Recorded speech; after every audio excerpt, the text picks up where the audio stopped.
اصول و تحقیق و تدوین کورس کوڈ ہے اس کا 1922 اور آج اس کا ہم یونٹ 4 ڈسکس کریں گے، جس میں آج ہم پڑھیں گے املا، ہجا اور رموز اوقاف کے مسائل۔ تو اگر آپ نیو ہیں تو میرے چینل کو سبسکرائب کر دیں، اگر میری ویڈیوز پسند آئے تو اسے لائک کر دیں۔ تو سب سے پہلے ہم یونٹ 4 کا پوائنٹ 1 پڑھتے ہیں، املا، ہجا اور رموز اوقاف کے مسائل۔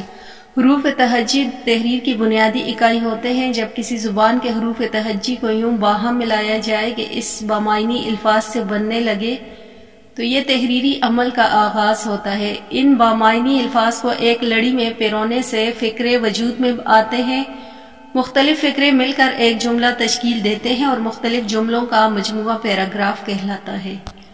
حروف کے یوں باہم اتصال کے سفر کو املا کہتے ہیں۔ تحقیقی مقالات کی پیشکش میں املا کو بنیادی اہمیت حاصل ہے۔ اگر اس سطح پر املا میں اغلاط پائی جائے تو یہ قابل گرفت عمل قرار پاتا ہے اور ممتحن پر انتہائی برا اثر پڑتا ہے۔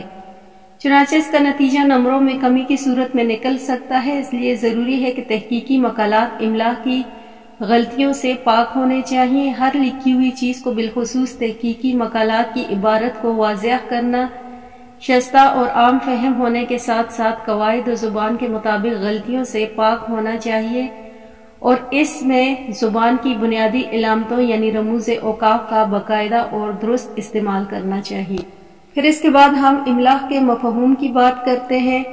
کسی زبان کے الفاظ یا عبارت کو اس زبان کے رسم الخط کے مطابق صفحہ کرتاس پر درست طریقے سے منتقل کرنے کا نام املا ہے۔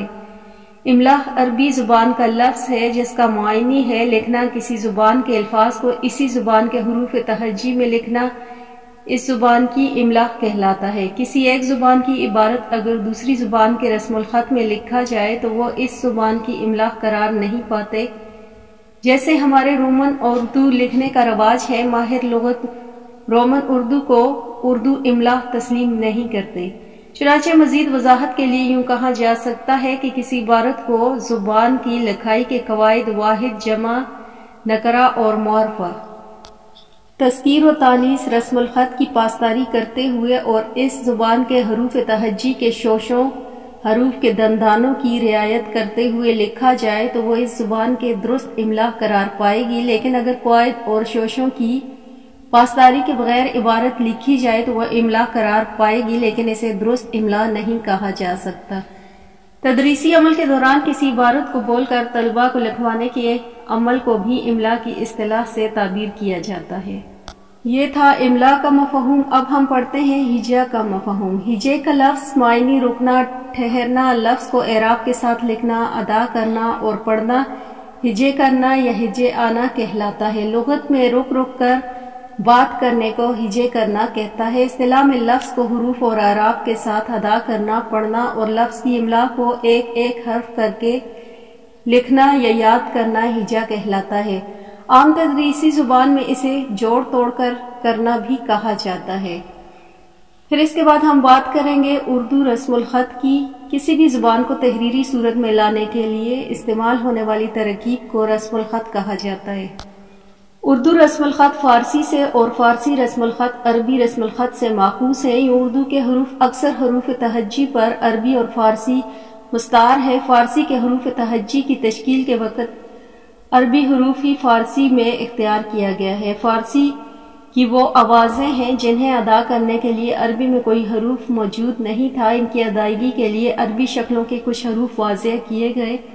چنانچہ جب اردو زبان کے حروف تہجی کی تشکیل کا مرحلہ آیا تو عربی زبان کے حروف تہجی کو اختیار کرنے کے بعد فارسی حروف تہجی سے بھی استفادہ کیا گیا۔ اردو کے جن مخصوص آوازوں کی ادائیگی کے لیے عربی کے علاوہ فارسی بھی حروف موجود ہیں، اس کے لیے چند فارسی حروف سے ملتے جلتے نئے حروف ایجاد کیے گئے۔ یوں فارسی رسم الخط عربی سے اور اردو رسم الخط عربی اور فارسی دونوں سے ماخوذ مستفاد ہے۔ یہی وجہ ہے کہ اردو رسم الخط اور اس کی املا عربی اور فارسی رسم الخط اور املا کے زیر اثر ہیں۔ تاہم اردو حروف تہجی میں عربی اور فارسی سے حروف کو اخذ کیا گیا، اس کے اپنے مزاج کی رعایت بھی برتی گئی اور کہیں کہیں اس زبان کے اصول کی املا مکمل اتباع کے بجائے اس سے انحراف کیا گیا۔ پھر اس کے بعد ہم بات کریں گے املا اور ہجے کے مسائل کی۔ اردو میں املا اور ہجے کے مسائل بنیادی طور پر سخت طرفہ نوعیت کے ہیں۔ پہلی نوعیت تو ہم آواز حروف میں التباس کی ہے۔ دوسری نوعیت حروف کی املا میں ان کی ہیئت اصلیہ کے مطابق شوشوں، نقطوں اور دندانوں کی رعایت پر برتنے سے انحراف کی، جبکہ تیسری نوعیت اعراب میں غلطی کی ہے۔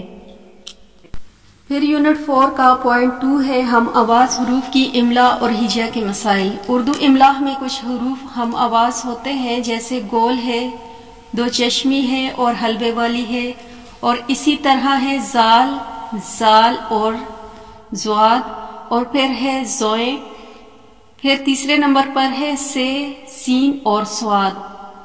حروف کے یہ تمام جوڑے ایک دوسرے کے ہم آواز ہیں۔ یہ حروف عربی میں موجود ہیں، بلکہ عربی سے ہی ماخوذ ہیں، لیکن عربی میں ان کا تلفظ اور آواز ایک دوسرے سے جدا جدا ہے، اور وہاں یہ حروف الگ الگ معانی کے لیے استعمال ہوتے ہیں، جبکہ ان حروف کے ہم آواز ہونے کی وجہ سے اردو میں ان کی املا اور ہجا میں طلبہ التباس کا شکار ہو جاتے ہیں۔ اردو میں ان آوازوں کی ادائیگی کے مخارج کا اس طرح کوئی نظام رائج نہیں جس طرح عربی میں ہے، چنانچہ اردو میں عام طور پر کاف اور کیاف دونوں ایک ہی طرح کا تلفظ کیا جاتا ہے، اور عام طور پر کاف ہی کی آواز بولی جاتی ہے۔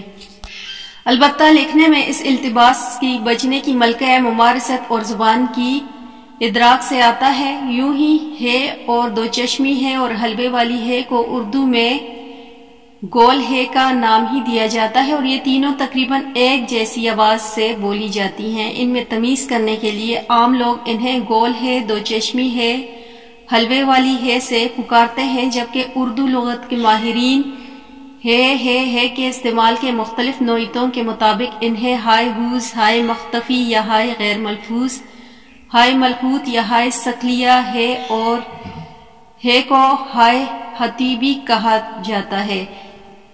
گول ہے کی طرح سطور بالا مذکور دیگر حروف کی املا کے مسائل بھی ہیں۔ پھر اس کے بعد ہم سب سے پہلے بات کریں گے گول ہے اور دو چشمی ہے اور حلبے کی املا کے مسائل۔ گول ہے کی آواز دینے والے تین حروف کی شناخت اور ان کے املا کے جو اصطلاحات استعمال ہوتی ہے، ذیل میں ان کا مختصر تذکرہ کیا جاتا ہے۔ گول ہے، دو چشمی ہے اور حلبے والی ہے میں فرق۔ گول ہے، دو چشمی ہے اور حلبے والی ہے اردو میں تینوں کی آوازیں ملتی جلتی ہیں۔ بہت کم لوگ ایسے ہوتے ہیں جو بولتے وقت ان میں موجود فرق کی رعایت برت سکتے ہیں۔ پھر گول ہے کے استعمال کے مختلف نوعیتوں کے اظہار کے لیے تین طرح کی اصطلاحات استعمال ہوتی ہیں۔ اس طرح دو چشمی ہے اور حلوے والے ہے کے لیے الگ الگ اصطلاحات مستعمل ہوتی ہیں۔ ان کی تفصیل حسب ذیل ہے۔ ہائے حوض، یہ گول ہے، اسے چھوٹی ہے بھی کہا جاتا ہے اور ہائے حوض بھی کہا جاتا ہے۔ یہ کسی دوسرے حروف کے ساتھ مل کر اپنی آواز ظاہر کرتی ہے، جیسے ہو، ہری پور، ہریانہ، ہرکار وغیرہ۔ فارسی میں کبھی کبھی ہائے حوض کو لفظ کے آخر میں بڑھا دیتے ہیں، جس سے معنی تو وہ وہی رہتا ہے مگر ایک نیا لفظ وجود میں آتا ہے، جیسے آواز سے آواز، نکار سے نکار وغیرہ۔ پھر اس کے بعد بات کرتے ہیں ہائے ملفوظ کی۔ جیسا کہ نام سے ظاہر ہے کہ ایسی گول ہے جو پڑھنے اور بولنے میں آتی ہے، اس کی جگہ مقررہ نہیں، یہ لفظ کے شروع، درمیان یا آخر میں کسی بھی مقام پر آ سکتی ہے، جیسے ہستی، مرہم، گروہ وغیرہ۔ چنانچہ چھوٹی گول ہے یا ہائے حوض جب اپنی آواز ظاہر کرتی ہے تو اسے ہائے ملفوظ یا ہائے ملفوظی بھی کہا جاتا ہے۔ پھر اس کے بعد ہم بات کرتے ہیں ہائے مختفی، ہائے غیر ملفوظ کی۔ ہائے مختفی، ہائے غیر ملفوظ یا ہائے غیر ملفوظی وہ گول ہے جو لفظ کے آخر میں آتی ہے لیکن پڑھی نہیں جاتی۔ یہ گول چھوٹی گول ہے ہوتی ہے، یہ لفظ کے آخر میں اظہار حرکت کے لیے آتی ہے مگر پڑھی اور بولی نہیں جاتی۔ پھر اس کے بعد ہم بات کرتے ہیں ہائے مخلوط، ہائے دو چشمی، ہائے سکلیہ۔ یہ دو چشمی ہے اسے ہائے سکلیہ بھی کہتے ہیں، اور ہائے مخلوط یا ہائے مخلوطی اور ہائے مخلوط التلفظ بھی کہا جاتا ہے۔ پھر اس کے بعد ہائے مخلوط، ہائے دو چشمی، ہائے سکلیہ۔ یہ دو چشمی ہے اسے ہائے سکلیہ بھی کہتے ہیں اور ہائے مخلوط، ہائے مخلوطی اور ہائے مخلوط و تلفظ بھی کہا جاتا ہے۔ پھر اس کے بعد ہے ہائے ہتوی، یہ حلبے والی ہے جو اس کی آواز گول ہے کی آواز سے ملتی جلتی ہے، جس سے لوگ التباس کا شکار ہوتے ہیں۔